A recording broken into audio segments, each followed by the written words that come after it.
এত বড় ছেলে এখনো বসে বসে খাস, লজ্জা করে না? এখনই বাড়ি থেকে বের হয়ে যা। আজ কিছু করি না দেখে মা আমাকে বের করে দিল।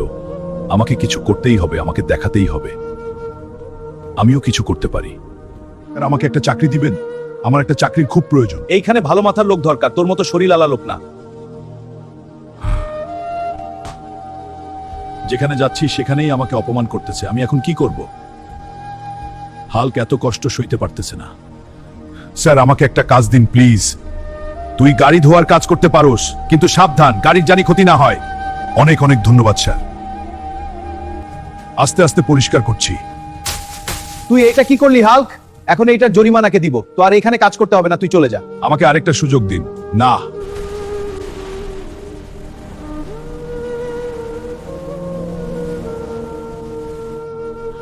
মনে হচ্ছে জীবনেও আমি কিছু করতে পারবো না, এত কষ্ট।